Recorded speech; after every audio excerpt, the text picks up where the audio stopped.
with our fourth section on technology. Technology. Remember what Bogna Konya said in yesterday's first session? She said we need non-human tools to learn about non-human systems, such as artificial intelligence. And there was some debate about what we can gain and lose if we think of artificial intelligence as a kind of non-human system, or what that might even mean. Today's first conversation between Teresa Rezza and Albert Laszlo Barabashi will explore the radical impossibilities of artificial intelligence, asking what role it can play in building or imagining sustainable and collective futures. The conversation will be immediately followed by our first panel discussion with Maximilian Ilse, Simone Nikie, moderated by Ariana Donges. A quick reminder, I will join the Q&A of the panel discussion to pass on questions from our Telegram group to the panelists. So check out the Telegram group if you want to join the discussion, give us your questions there, and yeah, I'll be there waiting for them. And Moritz, are you ready for our first conversation?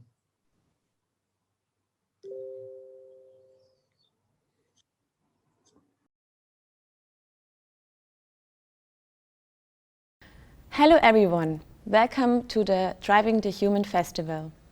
I will have an interview with Albert Laszlo Barabashi today, who is actually the founder of the Barabashi Lab. He will have an exhibition together with his lab at the ZKM that will open in March 2021. I'm very happy to have you here. Welcome, Laszlo. Teresa, it's a pleasure talking with you, and it's a real pleasure to be able to engage with ZKM and your colleagues there. Thank you so much.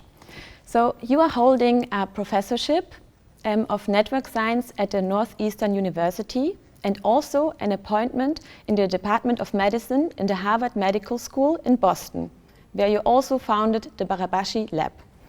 So how are your various occupations, the one as a university professor and the director of a research lab, interconnected? Well, Teresa, they're all the same, let's put it this way, right? Because what really my lab does is try to understand complexity through networks. And there are multiple applications to this problem, to this kind of general pursuit. Some of the applications come in social systems, other in computer systems, and yet others come in the area of health and medical science. So one of the reasons I have so many different appointments is because the results of our pursuits are rather universal and apply to many, many different disciplines. And we embrace these applications. In this festival, we try to emphasize the complexities of our time. In how far can network science help us to identify these complexities, and how can the methodology of networks help to deal with them? Well, I personally believe that there is no way we can understand complexity without networks. And what do I mean by that? Well, think about the systems that we perceive as complex. Say the brain, which is really complex because there's a giant number of connected components, neurons that form the brain, or the cell, or the living system, that's really just a giant number of molecules and genes, a different kind of molecules that are connected by chemical interactions or binding interactions and so on. And even if we get to kind of higher levels of organization, like societies or economies, really the complexity is coming not as much from the components, but the interactions between them. That is the underlying networks they form. And I would actually argue that there is no complex system without a network, which also implies that we will never be able to understand complex systems unless we are aware of the networks behind them. We pursue them as a network system, and we develop a set of tools to really map these complex systems out and understand how the interactions between between different components lead to that complexity that we kind of perceive around us. So your networks are based on data sets. How do you get the access to this data, and how is it collected?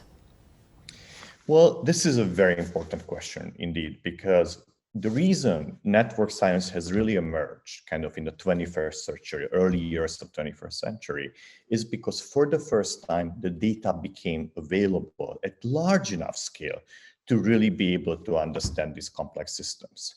And, partly because of the internet, partly because the storage ability, partly because the way the scientists and the sociologists and different practitioners have organized data, suddenly we have a way of collecting that and studying that. But data is never perfect. And hence, my lab's pursuit is really very deeply rooted in finding the right data for the particular problem. And I could even go as far as to say the data drives of what we can study. And this is nothing unusual, right? Scientific advances are often driven by the tools, by the measurement tools, by the methodologies, by the techniques that we developed, right? And they really drive what is it, what are the type of questions we can ask, and how do we address them? In the same way, in network science, data is the primary step, right? What is the type of data sets you can acquire, how accurate they are, and what type of insights we would get from them. One thing I always warn my students is that by the time the data becomes perfect and accurate, all the discoveries will have been made. Meaning that we need to be prepared to work from incomplete and noisy data. And that's precisely the challenge for us. How do you extract conclusions that are valid even when the data becomes complete from the early stage, when the data is just about to emerge and it has the well-known limitations? This brings me also to another question we addressed to one of our panelists, Maximilian Ilse. Actually, he said it's a big problem that always the same data sets are used for all kinds of research.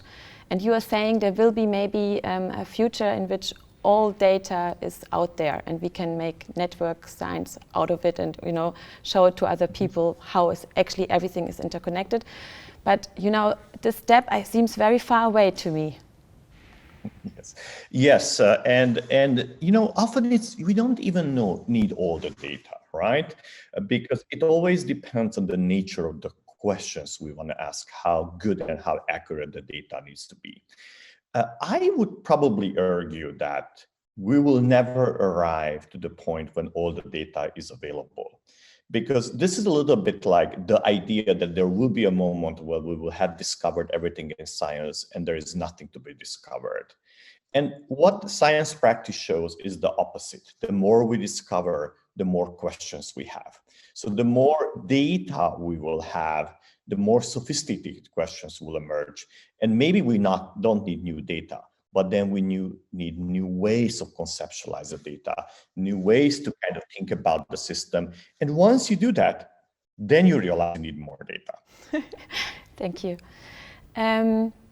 So one of your research interests focuses in measuring success in science. What does success in science actually mean, and to what extent is the scale of success compatible with the benefit to the general public? Success is a very complicated word, not only in science, but also in art and in any realm of life. And it's complicated because there are inner measures of success, right? That are very important, like even just me making in time for this interview and doing a good job with you could be something that gives me a satisfaction. And I don't need an external measure of success to really kind of measure that. On the other hand, science is a very collective phenomenon, and most intellectual pursuits are. And some ideas, some discovered, survive and are embraced by the community, and others are forgotten. And there are certain measures of success in the sense of whose view, whose theory, whose approach is the prevailing one in the future or momentarily. And hence, we in the last kind of 10 years have embraced in the lab the pursuit of trying to quantify these external measures of success, meaning the collective measures of success that is not really kind of achieved by you as a scientist or by you or by a particular paper, but rather by the community's perception of what really that means. One way to think about it, and the way I always think about it, is that there is a performance and a success piece in science or any other pursuit. Performance is what you do. Science, however, or let me rephrase it, performance is what you do. Success, however, is what the community sees of that performance, how well it acknowledges it, and whether it rewards you with it.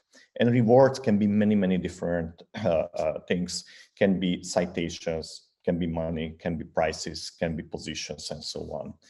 But at the end, these external measures of success really determine what will the next generation have access to. And they really determine how the canon of knowledge emerges within the society and within science. And that's the reason why we thought, let's take advantage of the exceptional amount of data that really has emerged about the scientific pursuit and try to understand the mechanisms and the processes that drive success in science.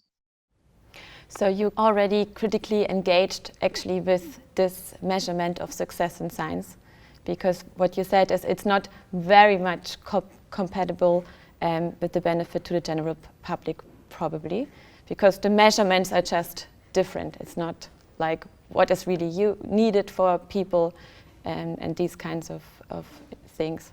Well, it's a wonderful question that you ask, right? Is that what is the primary goal of science, right? And of course, at the end, the fundamental goal of science is to better actually human life, right? Whether it's from biology to sociology, but there is also an element of curiosity in science, which is really to try to understand what are the mechanisms that drive certain processes. And often in scientists' mind, the two of them can be disconnected. They don't have to be, but can be disconnected. And often fabulous discoveries are made without a particular applied goal in mind. So therefore, I would say that many scientific discoveries, many major discoveries are often driven by individual curiosity and an intellectual pursuit, and then later turn out to have very practical applications that really change our daily life. And the two have really worked hand in hand. In other cases, however, major discoveries are driven by a need, by a societal need that scientists recognize and work towards them. I think science would be crippled if we would actually eliminate any aspects of it. That if we would eliminate curiosity or if we eliminate need. Together, really, that really drive many scientists and the enterprise to move forward. As well, together, they drive the society's acceptance and investment into science. Thanks. So let's talk about your upcoming exhibition that will open in March 2021. So it also deals with urgent matters. So some of the main topics are based on research on COVID-19. What is your approach in your research on the virus, and what did you find out about COVID-19? So first of all, I'm really delighted that ZKM is really going to show, starting from March, my lab's work. And really, this is an opportunity to show what happened in the last 25 years in network visualization in my lab. And I want to emphasize that we often did that because, visualization offers another language for us to understand the science that we do and nature and society, as well as another language to communicate our findings. And yes, part of our pursuit, my lab's pursuit, includes thinking about COVID. And they come in different directions depending on how you approach it. For example, right after the COVID, the lockdown has started, my lab activated the knowledge base we have about drugs and our ability to predict what drugs could work and what doesn't, to search for potential drugs for COVID. To be more precise, to really identify among the 6,000 drugs that are already on the market and available for patients, the few that may be beneficial for COVID patients. And we did so by embracing the tools of network medicines that were really developed over the last 15 years in my lab to identify where does in the cell the virus attack the network, and what are the molecules what are the drugs that can block the virus's ability to do so. On the other hand, thinking about COVID has much deeper roots in network science. About 20 years ago, Alessandro Vespignani and Romualdo Pastor-Satoras have actually published a landmark paper who have shown that in real-looking networks, so-called scale-free networks, viruses spread in a very different way. And that has really given birth to what we call today network epidemiology. And the institute that I'm part of in Boston, the Network Science Institute, is currently, and has been for the last few months, the White House's Prediction Institute, that they are providing them insights about where the virus will spread and how to actually, what kind of interventions could slow down the virus. My lab has also been involved in the last 20 years of trying to develop models for spreading.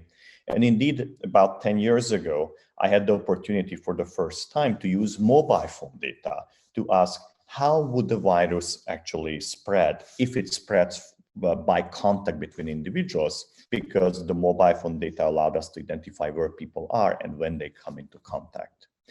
I'm delighted that both of the works, both the how do we find the right drug for COVID, as well as how do we think about spreading processes and the spread of virus like COVID, will actually be represented in the ZKM exhibit. Thank you.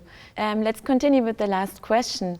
So you are investing a lot of energy in opening up your research to the public by creating art exhibitions around the world. What motivates you? Well, it's interesting. The way I think about it is that we have one single pursuit, and that's the pursuit of discovery. That is true, and try to understand complex systems. But we have three different languages in the way we talk about them, right? One language actually is the scientific language, which is we publish scientific papers full of formulas and algorithms and so on. And that is really directed towards the scientific community. The other language, which I often use, is to write general audience books, where we translate the scientific finding into a language that is accessible for a wider audience. And the third language is really that of making things visual. That is to be able to see complexity and to be able to see the roots of complexity. And the truth is that this third language has been largely invisible in the last 20-25 years because we did not have a natural home for it. They didn't fit into the research papers nor into the general audience text. So the ZKM offered opportunity, as well as the Ludwig Museum offered opportunity that is ongoing right now, really offers the first chance to show these works. You have given us insight in the work of a network scientist, and now we also know about your upcoming show at the ZKM Karlsruhe, which will open in March 2021. The Rabashi Lab has also right now a show going on at the Ludwig Museum in Budapest. And I wanted to say thank you very much for this very nice interview. So now back to the festival.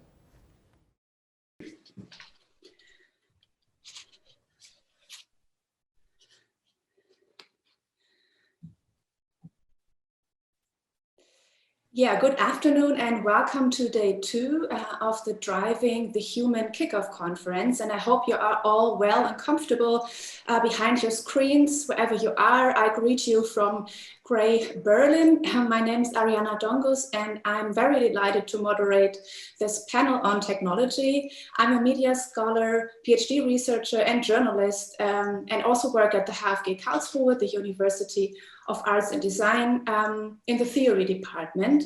And together with Professor Pasquinelli, I coordinate the research group, KIM, on critical studies in AI.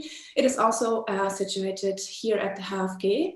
And in our projects, we politicize AI, artificial intelligence, by addressing emerging new potentialities and complex reality. So we want to criticize techno-euphoria around AI, but also assess its potentialities, for instance, for digital activism. So we want to dismantle the notion of technology as neutral, hence for the good per se, by showing its limits, its fallacies, its biases, But also this allows us then in a second step to imagine and design alternative uses, because of course technology should benefit the whole of society and not just a particular class or certain groups. And I think these two aspects, first a proper analysis, a criticism, and then the imagination of an alternative solidaric other future will be roughly mirrored in the structure of this panel today. And we will address pressing issues, we believe, related to the widespread deployment of AI systems, its implications for culture and societies. And we start our discussion in focusing on the limits and fallacies of AI systems, and something that we could maybe name image politics or politics of AI training data sets.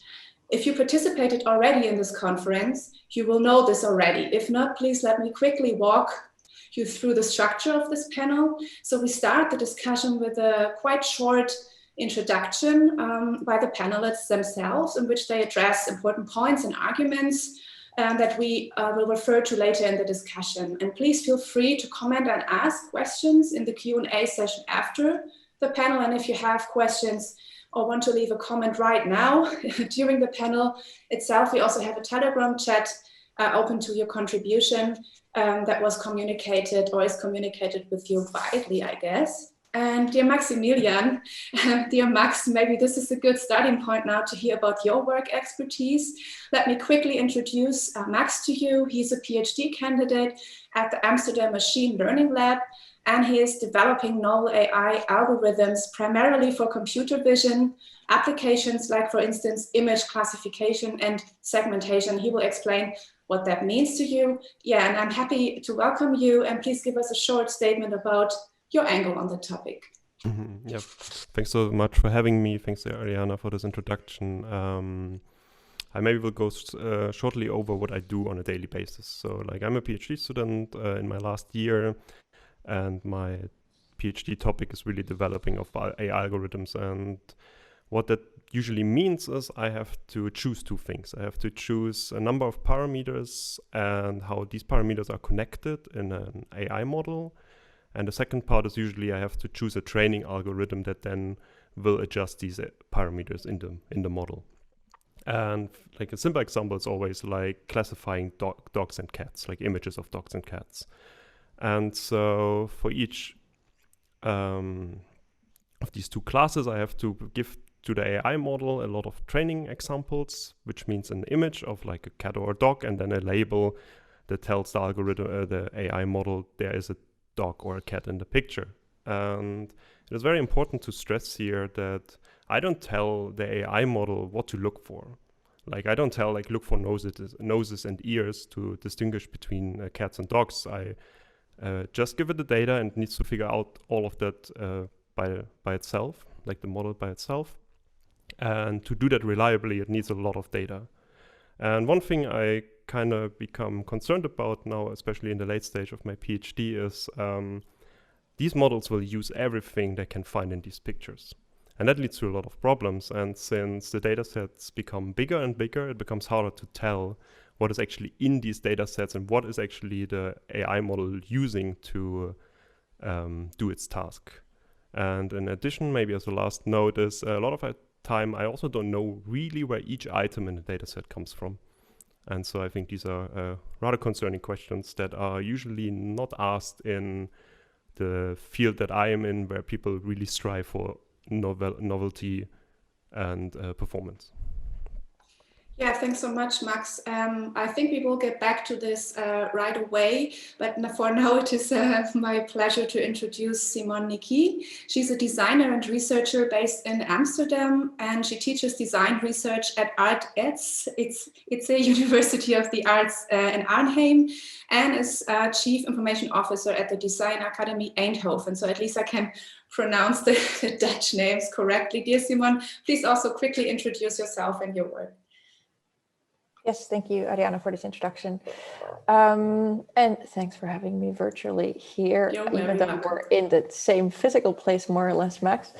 So, I mean, I'll just sort of I think, hook onto the questions that Max ended with. I mean, I'm a designer researcher with a studio called Technoflesh, and what that means is mainly that I'm concerned with questions around computer vision, so around representation.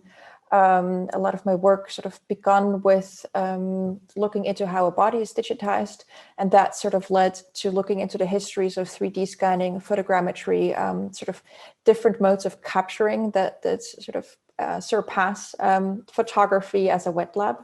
And through that sort of research into, for example, facial recognition, something I was doing a while ago, it really sort of led me into asking, hey, but facial recognition, sure, it kind of makes sense to the human mind, what that means to recognize a face.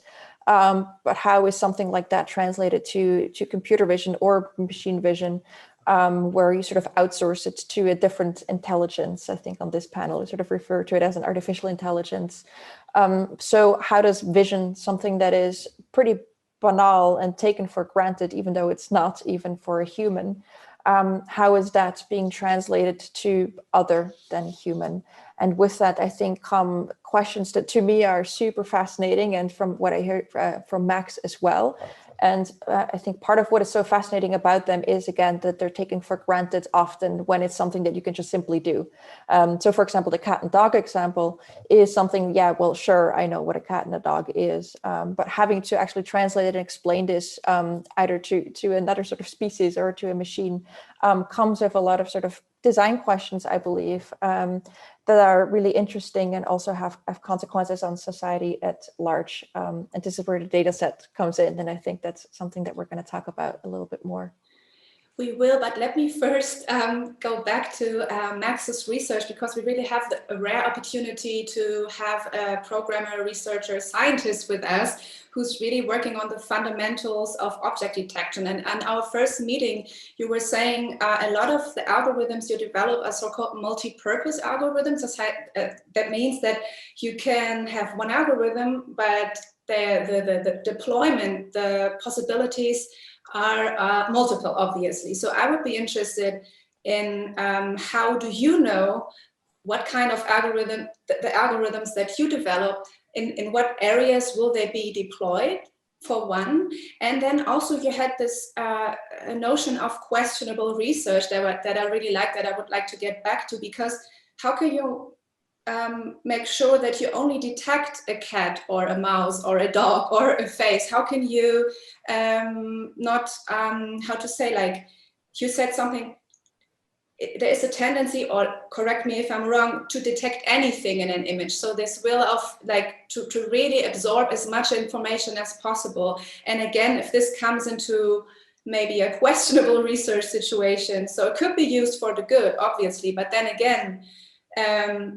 where do the algorithms, the models end up that you develop, maybe with a different intention, but just that would be interesting, I guess. Yeah, I think like a good example is like what we call image segmentation. So basically, instead of just saying there's an object in the image somewhere, it's really saying like, where's the outline? And there you could think of like, I think the most common applications are like really medical imaging, where you say like, oh, can I find a nodule? Can I find tumor tissue inside of an image? And basically the same algorithm, or like the same model, is used for also detecting pedestrians in a street scenery. And of course, you have to change the data that you feed into the algorithm, but the algorithm stays the same. So basically there is this interesting detachment between the data that goes into the algorithm and the algorithm itself. But like, yeah, that's basically what I would call kind of multi-purpose. So if it can be used for detection, then it really depends on what you put into it, like what kind of data are you using.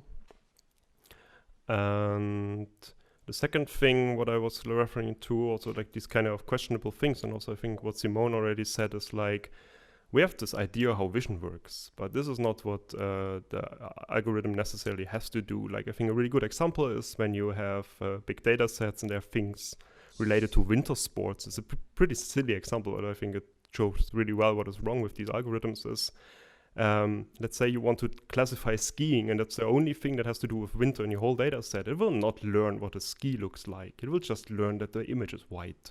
that there is snow, because probably a lot of other classes are not related to snow, like a lot of the other tasks in the data set are not related to snow. So like there are these things that I think people start now to call shortcuts that are very dangerous because you can't control for them, because the model will use whatever it can use to make its life as easy as possible. So it would be a bit like a Pandora's box once it's open, once it's open to the public, because it's scientific research, other people could just download the algorithm or the model and fill it with data according to their ends, right? Or, sorry to interrupt you, even worse, not even fill it with data, but just use it in another context and say, oh, it's a related context, that will be fine. You just don't know if it will be fine, and there's also like no way to tell until it goes horribly wrong. Yeah, maybe also this or like another point of discussion that we had during our first meeting was this very important question then, who's responsible, who feels accountable, and where does the bias sit? Because like if the one fraction says, but it's in the data, it's in the images, it's in the politics of the images, but the others say, but it's already the infrastructure, the model. So how do you, like, what do you make out as the current tendencies between this tension? On my side of the field, everybody tries to avoid this discussion. Like, if you don't have to talk about the data or like where the data comes from, then you won't do that. So you say, oh, I developed an algorithm that works. I showed in my research that it works. It's nice. I have something novel. But please don't ask me about these questions of like, where does my data come from? What else? Maybe what could my algorithm do? Where could my algorithm be used? Where it does harm to people? Like all of this is not addressed at all. So maybe to also both of you, criticism on AI is then mainly coming from a very different bubble, right? I mean, it's not, or do you see any initiatives that it's being generated from within the scientific community that works and builds with these models? I mean, just if you know, because I would be interested. I mean, I don't know. I would be happy to hear from Max, I think, on that. Because I mean, in general, that's sort of part of what I'm trying to achieve, at least. And it always feels like sort of an outsider trying to yell, even though, at least from my perspective, what I want to do is not necessarily criticize. I think that's sort of the default that happens, that you sort of take something, you try to analyze it. In my case, this is data sets and trying to figure out where the data comes from, who created it and what it's used for. And also really show that there is such a thing as a data set and make that content visible, because I think that's something that at least we're now on this panel take for granted, but it's still, I think whenever the word algorithm is used, it's a little bit of a uncertain term to a wide audience still. So I think for me, it's more like, rather than operating in different bubbles, it will be interesting to, generate and work on this sort of questions of AI, ML, I think in a much more interdisciplinary manner. So it doesn't end up being someone is creating something and then someone else is critiquing it, but that it's much more a form of creation that includes different pedagogies. So, philosophy, whatever, sort of, I think, create a space to ask bigger questions at the moment of creation rather than whenever something is done. And I think what Max sort of put so aptly, when something goes wrong, right? Because I'm also always interested in, but like, what does it mean that something goes wrong? I think whenever, like when we say it is right now in this moment, it's sort of, I think all of us sort of have an image in mind of what that might mean, right? Sort of a facial recognition that only recognizes certain skin colors, things like that. But like, is that really something that goes wrong? Certainly we can agree, but I think there's so many other levels of algorithms going wrong or misperforming, performing in ways that maybe they weren't designed for, performing in ways that they do harm, but maybe in a much softer and a much more subtle way. And I think only sort of identifying moments of critique once that has happened, to me at least, doesn't really seem a productive way to go forward, if the word productive even makes sense here. And it would be so much more for one, exciting, I think, purely because all of this technology is incredibly exciting. Like I couldn't sit here and sort of say I'm not like really into it, right? It's like, that's why I'm also working on it. So you're not sort of just someone that's sort of like, rant, all of this new stuff sucks. Not at all. It's sort of the opposite, right? It's coming from a place of passion. Because of that, sort of driving it forward in a different way, I think is incredibly exciting. But I mean, yeah, sort of giving it to Max, I'm curious if you know of examples of maybe interdisciplinarity or these questions being asked at a different moment of creation within the scientific field specifically. Yeah, so there is a community that addresses all of these questions. They have their own conference, and usually it's called FACT. So it's fairness, accountability, confidentiality, and transparency in AI. What I find really sad about that trend that I see now happening is that people working in this very, very important part of AI get pushed into their own bubble. So basically people, not like me, but basically people that do work like me try to also, I feel like, push it away from themselves and say like, there are other people and they take care of that. So I don't have to take care of that. So yeah, I think that's a very concerning trend that I see. And also as a side fact, I see that a lot of people working in the fact communities are actually women, or let's say not men, whereas like the AI, like people that develop these algorithms, like the AI algorithms, are mainly men. So I think there's also a very weird division of the field happening. Yeah, it's a bit of the classic gender division between the humanities and the so-called hard sciences.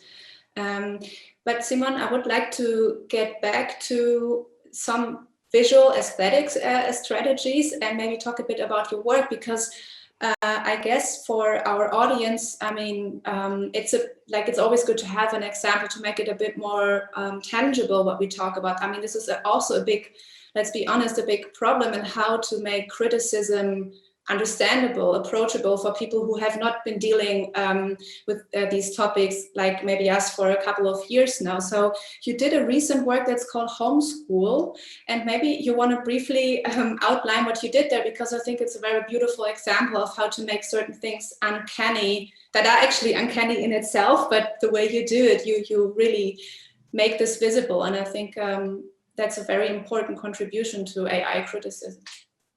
Yeah, sure. I mean, Homeschool, most of my work is film and writing, and Homeschool is a 3D animation that uses a synthetic, so in this case, a 3D models. There are literally 3 models in this data set of items that you would have in a home. I think that already contains a question: what is a home and what are items in a home?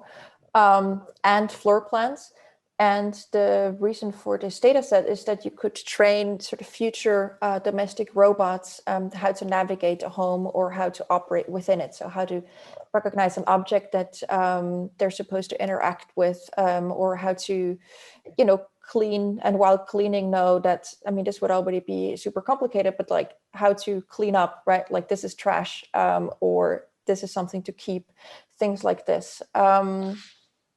And with Homeschool itself, so the film itself is really sort of built these virtual scenographies in Blender 3D software, and then move through it with a voiceover from a first-person perspective, and it's sort of unclear who that is from the height of the perspective. It could be a child, but it could be a robot-ish kind of thing.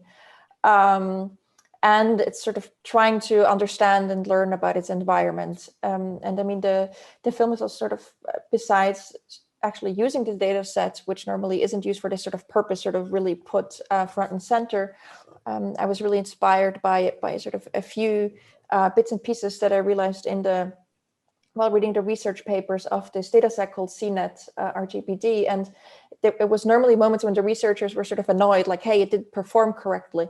And one was, for example, that they were generating these rooms, so these indoor scenes, and a lot of the objects that were placed in these indoor scenes were mailboxes. And they were really sort of upset, like, hey, this isn't realistic, right? No one has mailboxes indoors. Sort of going down the stack of what they were doing, they realized, well, basically, it was a really analog mistake, right, where like mailboxes were deemed boxes put in the folder box. while writing the generative algorithm to create these rooms, it was sort of logical to think, yeah, sure, in sort of indoor spaces, you can have a box, like a box to collect things. And so what happened, of course, is that then these objects then were also placed indoors, so these mailboxes. So it's something that seems sort of already the term realistic, right? Like, hey, this isn't how we live. We don't have mailboxes inside. And how that actually then is reflected in an algorithm, which was a really simple, I think, realization of like, yeah, sure, boxes inside, let's just place them there. But the image it generates is completely absurd and beautiful. But I think it really shows the mechanisms of how these sort of rooms are being built and how simple it actually is. You can really put it in words, right? It's technical, but it's also something that you can sort of spell out in language. And another one was sort of talking to one of the researchers on the team. He was like, yeah, we sort of overtrained the algorithms on toilets because we had way too many files on toilets. And suddenly all our algorithm saw is toilets. So like, the whole world of this algorithm was a toilet. If it was looking at an apple for human eyes, or if it was looking at a bed, it didn't really matter. It was just a sort of a whole world of toilets.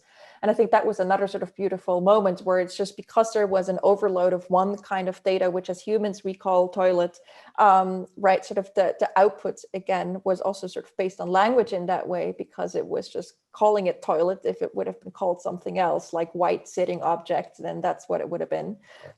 So for me, again, it was also wondering about this question of language and wondering about like, when is something a toilet and when is it a chair, which I think also culturally is already an interesting question. Like, do we sit on chairs or do we sit on floors and pillows? Yeah. So just, I think to sort of give a short insight, that's a little bit where homeschool comes from. And yeah, what it ended up being, I think sort of not a philosophical piece. It is a child walking through, but the analogy between a child trying to understand its space and computer vision in one way, I think, was a useful metaphor, even though I think in the scientific field, it's not at all. Like, trying to make it a human language, what's going on in an AI is also can be troubling for its own purposes, but for the purpose of trying to communicate how these technologies work to a broader audience, that was sort of the strategy I used there.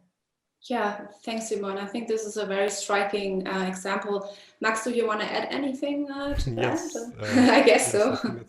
It's so perfect because like what Simone touched on, like why do we call that a toilet and who decided that this image or this object is a toilet? And I think that brings us to an interesting question: who right now is annotating, like labeling these large data sets? And this is mainly done with Amazon Turk, like a web service from Amazon where you can say, I have these categories, I have these images, and I need somebody to look at these images and press one of the categories. And there's some research from a nice, very great researcher, Shakir Mohammed and colleagues, and they looked into how these things are even related to decolonization, or like basically Yes. how you can basically trace back who is labeling our data, like who's labeling the data for the West. Yeah. And I think that's very, very interesting. And also then you, first of all, of course, you don't know who's doing that, right? You go to a service, you say, I need this much labels for this much data points. And then you get it back after a week and you pay some money. But also, I think this is a very questionable procedure because there are information, or like more and more information get available. Who are these people? Where are they located? And maybe that also is in some cases exploitation. And so I think this is another dimension of where our data sets come from. Yeah, absolutely. I can only underline that heavily because this is part of my PhD research where I look at invisibilized labor behind AI, and it's it's really striking how much of this tedious labeling work. Sometimes it takes up to 7 hours to annotate an image correctly, for instance, for autonomous driving, because you have to annotate really everything. Very precise work needs to be done, and this is being outsourced to Global South, more specifically African workers who, of course, work for a fraction of the money, who are very happy that they actually have a job because the economy is in these territories where the outsourcing companies go even lower. And it's a very like a like a new gig economy, micro work in this image labeling industries. And I'm really happy that you're mentioning this, because this is another layer of how we could think of politicizing image and training data set, not only what is in the training set itself. For instance, this ImageNet, one of the most famous face recognition data set that has been recently investigated, maybe you heard about this, by Trevor Palin and Kate Crawford, who go down step by step the classification biases, and apparently a young woman in a bikini then becomes a slutty woman, a young man drinking beer becomes all of a sudden an alcoholic. So you have this is the way these images are annotated, and this is this one aspect. I think we beautifully covered this today. And the other one that's a bit also dives into the economy panel, maybe the interlinking between technology and economy, that you really have to understand how many millions of images you need to assemble data. And this work of structuring unstructured data cannot be done by an AI, it has to be done by people. Sorry for my strong comment, but I think I'm super happy that you brought this up. Yeah, I mean, I think at the same time, I was also really struck by the CNET data set because it's 3D data. And I mean, on the one hand, I'm just simply, again, from an artistic standpoint, I'm fascinated by 3D software and the history of it, sort of the Western paradigms of perspective, for example, that are embedded within 3D software. But at the same time, I was like, why is this suddenly used for computer vision? Because it's already hard enough to find an ample amount of 2D images. So trying to find enough sort of 3D data seems even harder. And it sort of goes back to what Max was saying, and you too now, which is, right, like you can, you don't bypass, but you have a different labeling process, because you don't actually label the final images, but you label the objects, and then you generate images from that. So you, so how you would sort of imagine it is that you then place these objects in a scene. You sort of automatically have a virtual camera going through these scenes, creating a movie. A movie essentially is a bunch of frames, a bunch of still images. And those still images ultimately become the data set. It isn't the 3D objects or the videos that are generated, but those frames don't have to be labeled anymore, because the 3D data was already labeled. And so, quote unquote, it's already known what's in the image. And so even though right, labeling sort of generates this huge economy, even that already is in a danger of precarity, because it's sped up through yet another sort of way of creating this data. So it's already hugely problematic on its own. And now, yet again, I think it's made more productive and more effective by using a different kind of data. So also there, I think we just always end up in so many stacks, right? That's so difficult to sort of dig through. And sort of find the human within it, because as you say, there always is a human element in terms of creating and making and doing the labor, but also in terms of how it's applied and who is actually developing these technologies. Yeah. I think Simone and Max, that was a very nice concluding. I just look at our time. I think we are about to, Bama says, you can go on, perfect. So we don't conclude. No, absolutely. So we have like these stacks of information or data sets on data sets. And also, as we've talked about in our first meeting, these data sets, they mutate, they morph into new data sets, they travel themselves. So tracking down this evolution is a very valuable and important work. I mean, it's obviously per definitionem, often when it's in corporate context or in state security context, very difficult, very intransparent. But I think it's super important not to lose track of that, so we don't fall into this idea of maybe a Nick Bostrom kind of panoptic gaze, where we just have one eye that sees all. It's a bit of a sinister surveillance idea, but really to understand the complexities and the entanglements, and also the downfalls, the limits, and to really criticize this in a very specific way. And I think that's very valuable research. I can just add to that. Anything? I'm just thinking, because No, I mean, I think to sort of take it from what you're saying, I think on the one hand, it's data sets that are recycled, and on the other, it's simply also just data, where I think it's not necessarily the whole cluster that has been assembled that could be used for a different purpose. And I mean, I'm just speaking about, for example, again, sort of this data set of body measurements that I briefly spoke about in our last conversation, which was created around the year 2000, simply to be able to create masks and cockpit designs for fighter jets. And because of that, like 4,500 people were 3D scanned.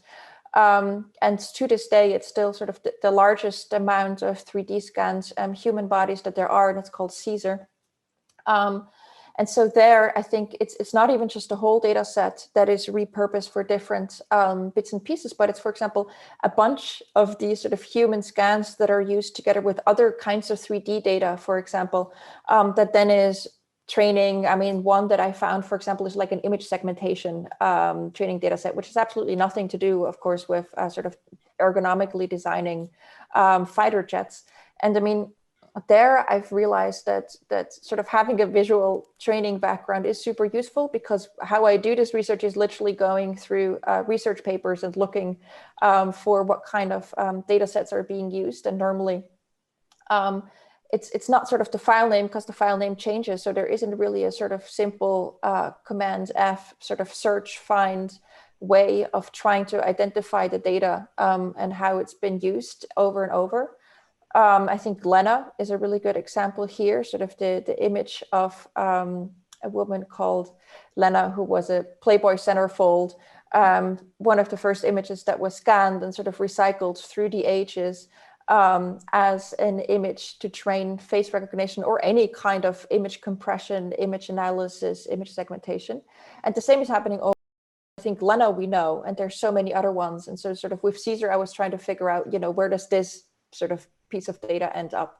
And as you do this research, you find so many other ones, and they have their own sort of narratives that are fascinating by themselves. Some of them are really funny, but yeah, it's still, I think what's important to keep in mind is that all of this data has an effect and a consequence in the real world, and that's so laying it bare and communicating about it is I think incredibly important. But at the same time, I think it's probably also sort of trying to go and look for the interdisciplinary work that also Max was speaking about at the beginning. Yeah, absolutely. Max, do you have any concluding words? If not, we can continue in the Q&A session that we could also open now. Yeah, maybe the last concluding word. What we didn't touch upon too much right now, but I just want to get off my chest, is like what I see is also the influence of the companies, right? Like now that we talk about data sets, I think, and like data sets and research directions, like computer vision as a whole research direction, I think it's interesting to see how it's driven by the big companies, right? Because maybe as a silly example, like I can't see the German government using a lot of very fancy tools in the next years, but I can see a lot of big tech companies using them right now. So I think there's this whole idea of what kind of research questions do we work in, like especially myself, what kind of research questions do I get, where's the field heading, and who is kind of giving us the data and telling us, oh, look, this is an interesting data set, that's an interesting research idea. And I feel right now this is mainly driven by big tech companies, and then they also benefit mainly from that. So maybe that's Thank you so much, Max. Yes, absolutely. This interlocking between industry and objective, independent scientific research is definitely a very important topic. Maybe if there's a question popping up now from Barbara from the Telegram chat, she already said, okay, we will see. But thank you so much for bringing this back to the screen, to the conversation. Very important. But I would give the word to Barbara, I think. Yes, well, finally. No, not finally. That was a super interesting and lively discussion to follow. Thank you so much, Max, Simon, and Ariana. And I mean, it sparked quite some remarks also on Telegram. And we have Mace, who is live jamming with synthesizers and audio effect processors to our voices, apparently, or the soundtrack of this Driving the Human conference. And also the algorithm overtrained with toilets really inspired the collective imagination. So thanks for that. There are like 3 to 4 questions that I would like to bring into the round. The first one has kind of to do with what you were just closing with, Max, with like the empowered use of AI. And it was a question maybe for both of you. Do we need to consider big data skills as crucial civic skills for the digital citizen? Or is it just not possible for the wider public or even non-tech researchers to really engage with this kind of technology? Is it too difficult? I would have an answer. Yeah, nice. But I also personally really want to hear Max's take. But no, I mean, I think mine is more, I think it's a question of accountability, of what we really briefly spoke about, where I'm sort of thinking, you know, just because as a human being, you produce data, if that is on social media or because you're taking a tram or whatever you sort of, however you move through the world, I don't think because you generate the data, you also have to be accountable for it and the way it's being used. So I think having a certain understanding of big data would be fantastic, but at the same time, I don't think that would equal or solve questions around how data is being used. I think those are two very different things. Similarly to discussions of like, you know, do you have to learn how to program? I mean, it's like, yeah, that's fantastic, but that doesn't necessarily make you legible in how sort of a digital world works. And I also don't think it has to. While I'm sort of receding into the dark, I see. Makes it like a doom scenario. No, but it's more, I think it doesn't shift accountability. So I think the question of accountability remains. Mm-hmm. I totally agree with everything Simone said. And then because of that, I maybe throw in another angle on this question, or like another point of view. All of these things we develop are like open source, like mainly, especially when I'm working on a public university. So all of this is open source, and there's a lot of open source tools. And it's very interesting to see how also there the balance shifts a bit, because I will hopefully put it later in the Telegram chat. There are two really cool examples. Like in the US, recently people used facial recognition software and developed an app that detects police officers. So really just turning it around. Like, I don't want to comment on the morality of all of this, but basically it's possible. Like, people can take these algorithms and basically use them also against the government, let's say it like that. And the other example is there's this whole idea of open source intelligence, which I think Bellingcat is for me one of the leading, shall I say companies? I'm not sure. But leading players, and they use a lot of tools where they use data sets and also computer vision algorithms to basically do investigative journalism. So there are positive examples of using all the knowledge that you can find on the internet and use it basically for something that I would call good.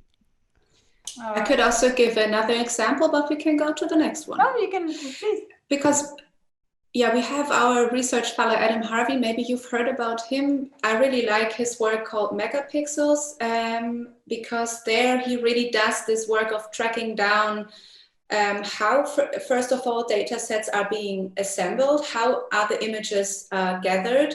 And he found out that in order to have better face recognition, you need so-called data in the wild. That means my face is this way, so all kinds of, or even video, yeah? So you don't pose in front of a passport, immigration border agent, and you look into the camera and it scans your face, but really like natural, wild faces. And the way he showed that very big image training data set that are being used not only by IBM or Microsoft on the private side, but as well by Stanford or Duke University, had been assembled through gathering, scraping not only tons of available social media profiles, but as well of surveillance footage camera from a cafe at a corner. Mm-hmm. So really laying these questionable, more than gray areas open, and it really did a lot of, it gave a lot of repercussions. So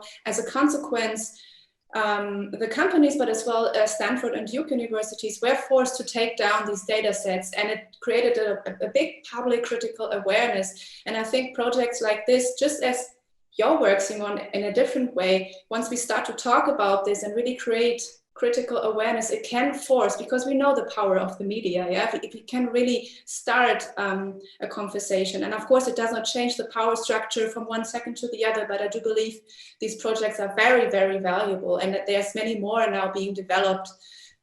Also about the notion about questionable research. How should state institutions be able to cooperate with private corporations? How could private corporations fund state research like public universities? All these things are very, very important structural topics that we have to discuss much more. Yeah, I think that kind of already tied to just a second debate that I wanted to take in from Telegram, where Teresa asked, why are we okay with the way how AI is being used? And then Celia responded, maybe technological unconsciousness. And what I liked about all of your answers were that maybe we don't need to really know how to program or really understand all the detail, but we have to be aware of that. And I think all of your work is kind of and is especially the artistic examples that you mentioned, they are promoting a broader awareness about the problems, and I think that's a good thing to start with. I will put another answer into this round, and I think this has to be my last one because time is running, and there are so many interesting points to talk to you with. So. It's a question that says, AI is obviously learning from us. Do you think there will come a point where we will learn from AI, but in a really meaningful way, not a dystopian way? What might that look like?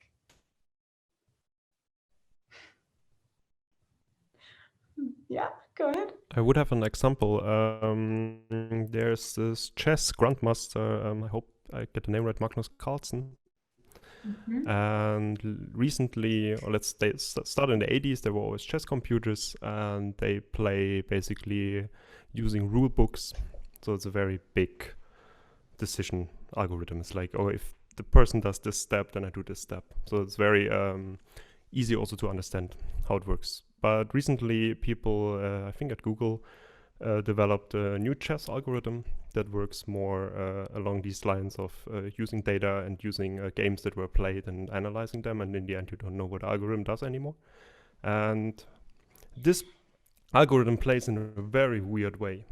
And so this chess grandmaster Magnus Carlsen started to train with this algorithm, and his next tournament he just beat everybody, because apparently the algorithm found ways to play such an old game in such a new way that people were very not prepared for that. So that would be the only example I could think of top of my head where this is already taking place. I mean, I think from my own perspective, I mean, I'm already learning from computer vision, at least, not AI. I think that's also a distinction that we haven't made. But in this case, computer vision. I mean, already the toilet example, I think it's telling me so much about assumptions and human assumptions that we're making in sort of training or outsourcing vision. And I think that's super useful for me. It's sort of it's a check as well of my own assumptions of how the work should operate or what the world should look like. And so I think in that sense, there is already a lot of useful reflection that can happen within the research of AI or computer vision. I don't think we need to end up in yet another sphere. I think it's already telling us, so to speak, a lot. All right. Well, thank you both so much for your answers. And unfortunately, I will have to wrap this up, but there are so many more answers on Telegram. And I know that at least Max, you will be joining the Telegram chat, right, to catch up on everything that we couldn't finish discussing, right? And I will kind of put my notes in the Telegram chat as well, because that was so interesting with you guys. Ariana, do you want to wrap this up with one sentence, and before I give it to okay. If I conclude as a media scholar, maybe we can say, wow, okay, let me think. Maybe to say it's just recently I came across a paper from Simon Schaffer. He's a great historian of science and technology. So, and he says technology is default, and fault is already inside their default. So we have all these default normalized notions. But of course, as we talked about, we see the fault level, the limits in it on every level. Maybe that's at least a partial conclusion. Thank you. That's a really poetic way to end this. So thank you so much, Ariana, Simon, and Max. See you on Telegram. And Yes. for everybody else, we are now going to move on in the truest sense of the word, taking all the insights and inspirations from this panel discussion to our next section about knowledge. We will now have a performance by Vivian Tauchmann, who is inviting all of us to follow her movements and join her in another Self is Other training. So see you right after that. Thank you very much.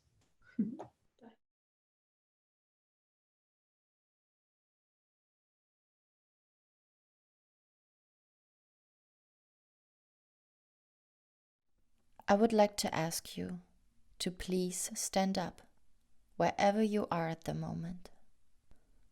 For the next couple of minutes, I want you to move your body by following my movements and the instructions.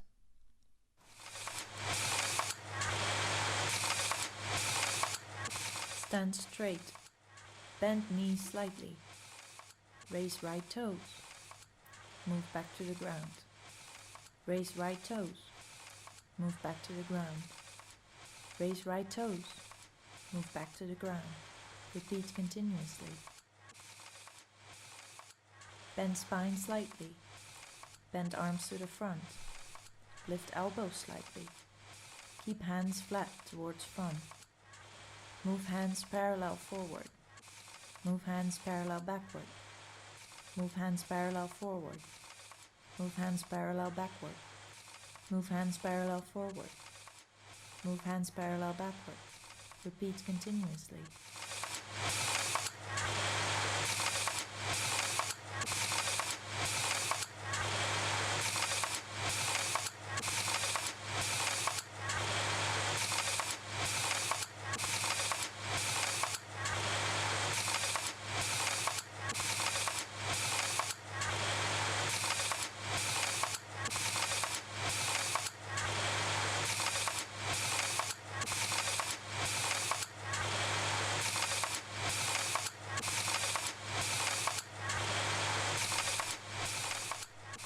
Try to keep the same speed.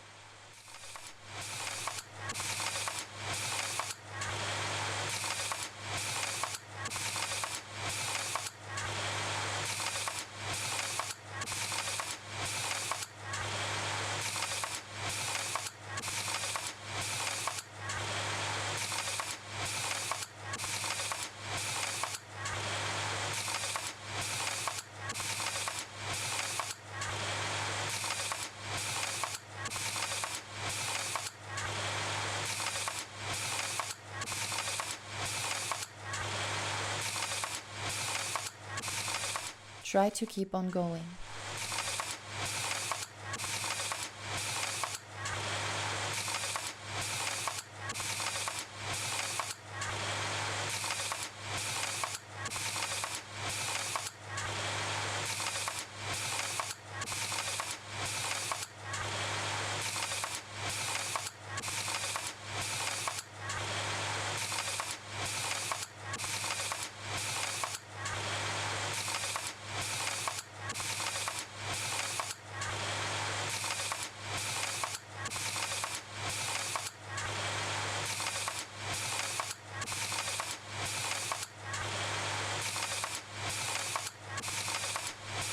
Try to keep on going.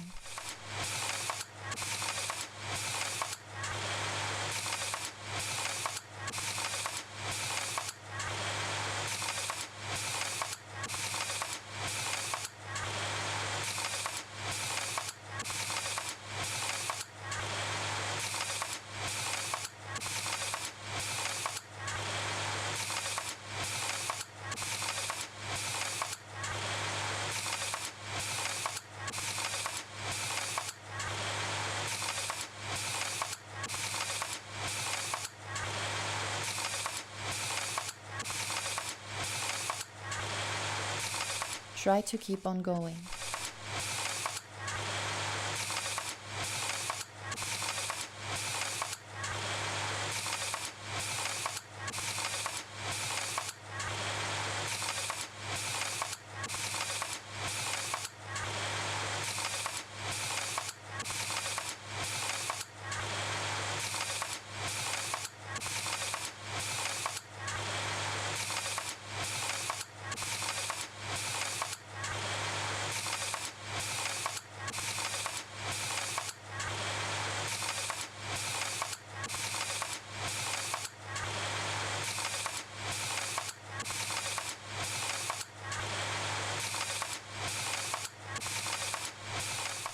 Slowly stop your movements and return to your screen.